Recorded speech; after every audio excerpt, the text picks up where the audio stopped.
Uh, I'm Jalissa Beachy, and I will be doing my presentation on MTSS.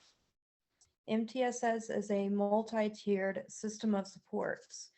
It's a guiding framework for educators, schools, and uh, district leaders to remove barriers to learning at the systems level.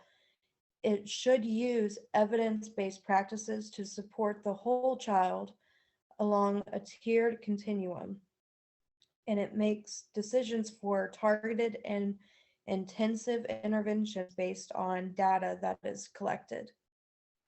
The framework has been highlighted as a critical lever of improvement under the ESSA, or Every Student Succeeds Act. And this calls for the use of evidence-based interventions and data-driven progress monitoring for students.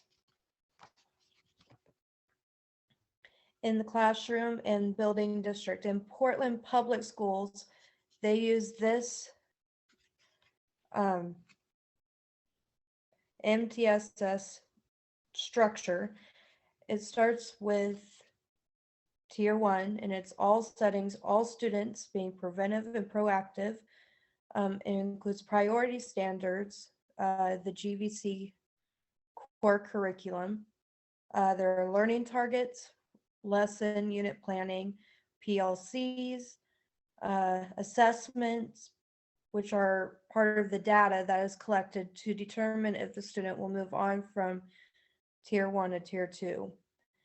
There's also positive behavior instruction supports and socially emotional learning and trauma-informed practices.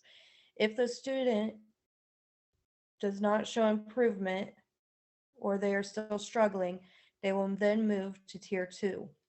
And this is where evidence-based interventions for small groups of students starts. Uh, there will still be progress being monitored. There will also be a sit team for behavior, possibly for that student, and PLCs also. And again, if there are still not improvements, the student will then move to tier 3, and it will be focused on individual students. Evidence-based interventions for the student. Progress monitoring will continue. Sit teams for academics and behavior. And a new characteristic added is the function of behavior and behavior support plans. And in San Bernardino City, this is the MTSS tiered model they use. And as you can see, it includes staff supports and student supports. For staff in the first tier, there will be professional development services to support staff, social and emotional needs. In tier 2, there will be counseling services and behavior intervention process. And in tier 3, there will be crisis intervention response and first aid training. And for student supports, and these are the resources that support their social emotional needs. In the first tier, there will be classroom support such as coping strategies, relationship building, community building, and there's also an expectation model, teach and enforce option. In tier 2, counselor, essential and optional tasks, and behavior intervention. And finally, in tier 3, again, there's first aid training, crisis intervention response, suicide risk assessment, and other resources for staff and students, social emotional needs. Now, the support for learning outcomes. In tier 1 of the MTSS model, all students are in the general education classroom. Teachers use their instruction to help those students who may be struggling in their class. Students can work in small groups based on their strengths and areas of need. The school monitors all kids' progress, and if a struggling student is seen, then they will move to tier 2. In tier 2, there are small group interventions. And students in the tier 2 section will still attend tier 1 lessons, but they get more targeted support through small group lessons. And again, if a student isn't making progress, they can either stay in tier 2 or move on to tier 3. And in tier 3, they have intensive, individualized support. Small group work or individual lessons are provided for these students. And most kids spend a lot of the day in the general ed classroom, but they spend more time in a resource room. And a good example, one of my students would use whole class interventions. He is in my class, but sometimes he does go to a resource room and does get help, but most of his help is in the classroom, the general ed classroom. So he gets the support he needs in the general ed classroom. And something I wanted to add is, how are these students identified? Well, first, the problem-solving cycle.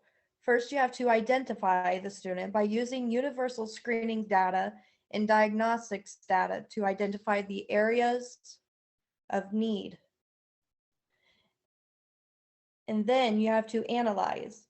You have to select an intervention and then create a plan for implementing it. And this plan should specify the need, the goal, and specific information about the intervention itself. And that should include like what the intervention is, how often is it happening, how long will it be happening, where that intervention will be taking place, and who will be providing that intervention, who is the facilitator. And then you will implement, you will carry out the intervention to fidelity. You'll collect data about the intervention. You have to record the attendance of the student getting the intervention, how long they are getting the intervention, which includes how often they are actually there to get the help they need, and any comments that the facilitator may have during intervention. And the facilitator should also administer a progress monitoring measure tied to the intervention need frequently. And then finally, like any problem-solving cycle, you have to reflect. You have to review the data and the collected intervention data to evaluate whether the student is responding to the intervention. And then you have to decide if they need to continue in that tier, maybe adjust, or maybe fade out of that intervention because they are showing improvement. And some examples of this being used. The first one is from the Colorado MTSS.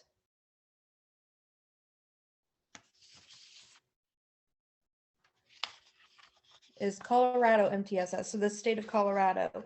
They use 5 components: team-driven shared leadership, data-based problem-solving and decision-making, family, school, and community partnering, layered continuum of supports, and evidence-based practices. The goal of the Colorado MTSS and its purpose is to improve outcomes for students by using the data for decision-making, evidence-based practices for student outcomes, and systems which adults need in order to support implementation efforts. And Colorado states that the process that they use can take up to 2 to 4 years.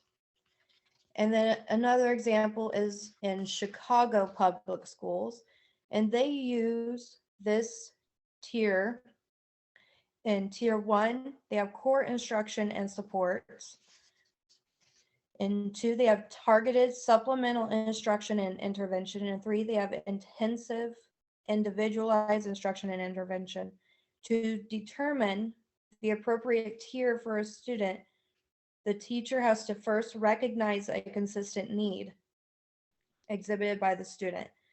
Discrepancy in the student's academic, social, emotional, behavioral, and/or physical ability may signal those needs of support.